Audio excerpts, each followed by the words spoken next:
Chapter 3. Billy Jake Carver gathers his crew. No one ever projected great things for Billy Jake Carver. He usually scored in the low to mid-70s on IQ test. He grew up in a tough section of Houston that was transitioning from mean white to angry black and hungry Mexican.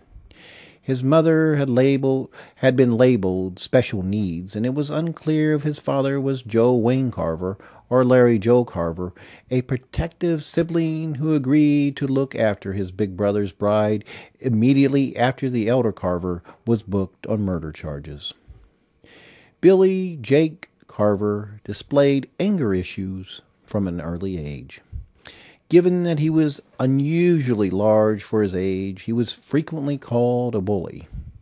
He would receive psych assessments and evaluations, and he would be prescribed medications that his parents would consume.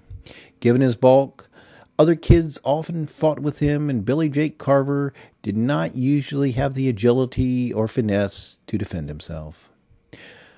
But the beatings would toughen him, and he would raise a few eyebrows when, as a fifth grader, he punched his gym teacher in the mouth and extracted 3 of his front teeth.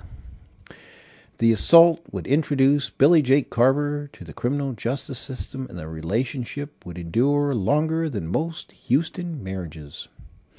When an anonymous caller on a mysteriously delivered cell offered Billy Jake Carver an opportunity to realize his lifelong dream, he grasped the opportunity tighter than an osprey on a skipjack. Billy Jake Carver received some front money and the promise of $100,000 at the completion of the job. Billy Jake Carver would bicker and was ultimately promised $200,000 at the completion of the job.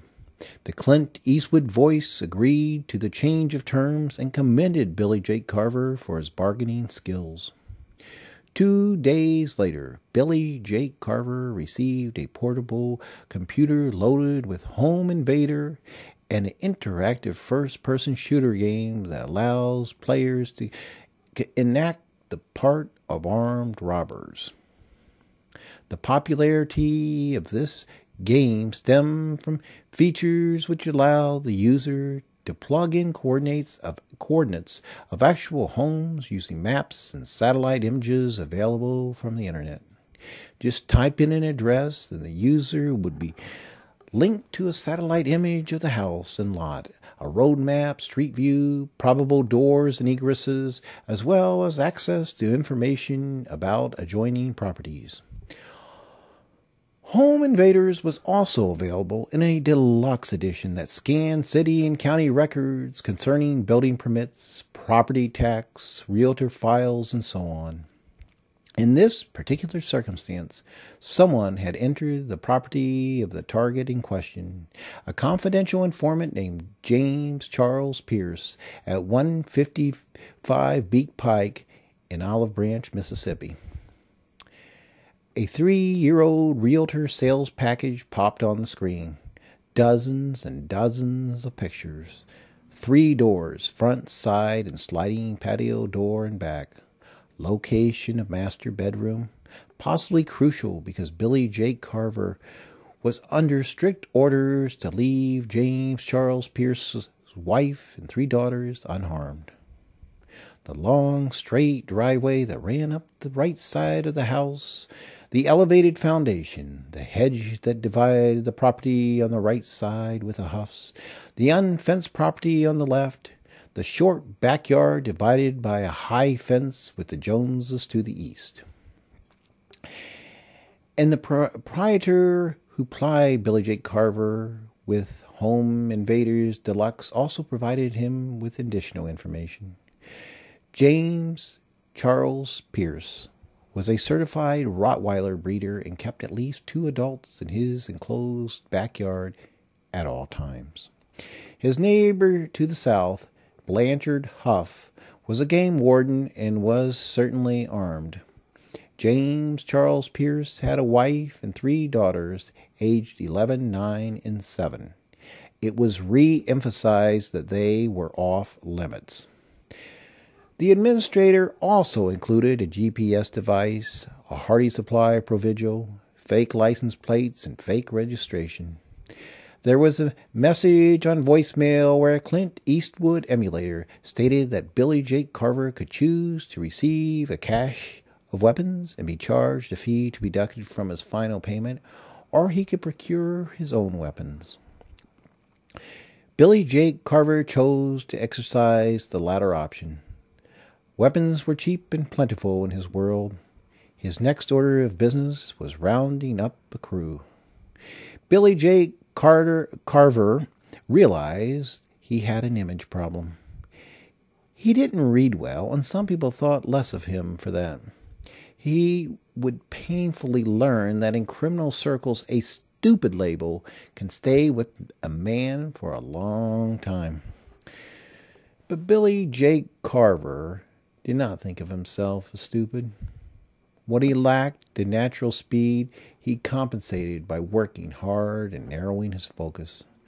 No, he could not quote Shakespeare or tell you who won World War II, but he had watched all 13 hours of How to Kill videos. He watched hundreds of hours of knife and gun videos, and he played hitman and assassin for days on end. Billy Jake Carver was now 34 years old. He had not made inroads with successful criminals his own age, but a younger generation was coming along who could recognize his brilliance. He had been living with a 20-year-old girl named Jamie who had started writing him letters while he was still incarcerated. Her 18-year-old brother Derek and his friends respected Billy Jake Carver. As he saw it, Billy Jake Carver might be able to mentor these young cats, and he was generous with his procured wisdom. When Billy Jake Carver first approached Derek, a gangly blonde kid who reminded everyone of a chipmunk, he was not interested. But Derek changed his mind when he was told the target was a snitch. Billy Jake Carver asked Derek if he knew anyone else dependable, and he recommended this white kid named Tupac.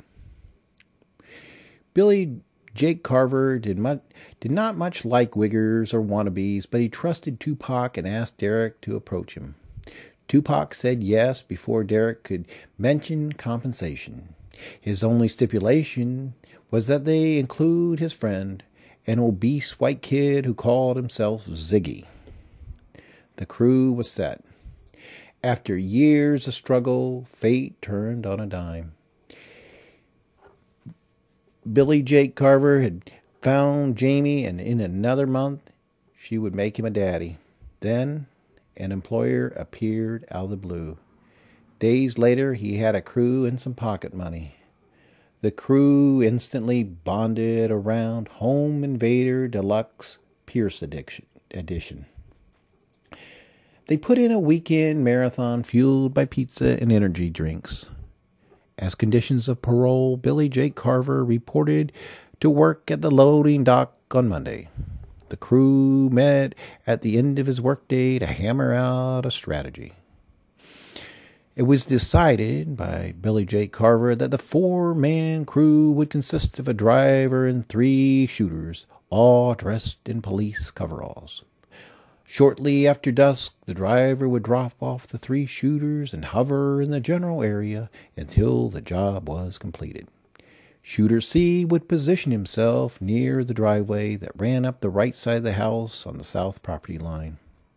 There, he would be able to cover both the front and side door and deliver a fatal blow should the target flee the house.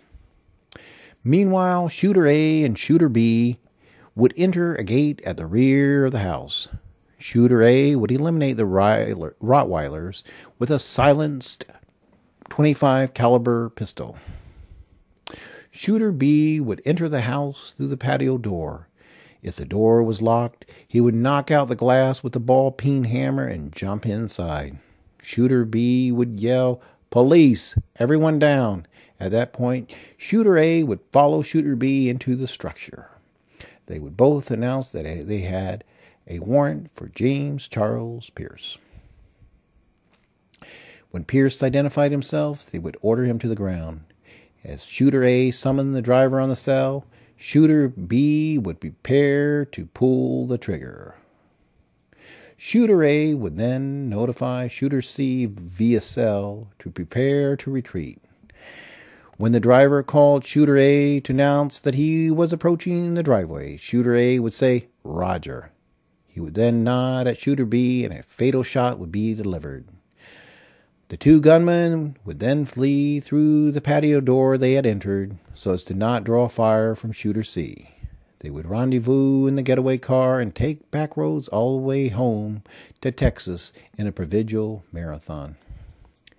Billy Jake Carver announced that he had wanted to be Shooter B, but he planned to break his ankle with an iron bar tomorrow at work. He would slip off behind the dumpster, which happened to be a security dead spot, and whack.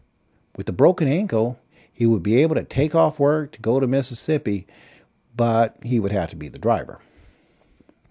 As if he had prepared for this all of his life, Tupac threw out a counterproposal. Tupac would be able to whip up a state ID that had Billy Jake Carver's name and Tupac's picture on it. Tupac would then go to a hospital ER and tell them he was hearing voices. He knew how to play the evaluators and to get a psych admission.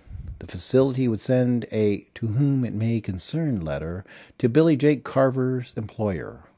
All that was needed was Billy Jake Carver's social security number, his date of birth, and his employer's address. Tupac also insisted on compensation for his efforts, payable in advance. Billy Jake Carver found the price satisfactory, and with a promise from Tupac to call him from the hospital, he handed over the requested fee. Had he tried to buy beer with an ID that said he was 13 years older than his real age, Tupac would have met with failure. But his admission to a psych ward did not warrant such scrutiny. As it was, it took Tupac 8 hours to get hospitalized. Upon admission, he called Billy Jake Carver on Tuesday evening with instructions to call the hospital and state that he was Dr. Smith, because Tupac had signed a release to talk to hospital staff. Tupac also had the "to whom it may concern" letter sent to Billy Jake Carver's employer. The cement was becoming concrete. With Tupac out of the picture, Billy Jake Carver ordered Jamie to act as driver. Jamie, being 8 months pregnant, objected. But Billy Jake Carver took her aside and held her hand and proposed marriage to his corpulent, puffy-faced girlfriend. "Yes, yes, yes," the hefty bottle blonde screeched as she jumped up and down on the tattered carpet. Billy Jake Carver promised his love the biggest diamond in Texas just as soon as they completed the job. All they had to do now was to complete the project before the baby arrived. Billy Jake Carver never felt prouder.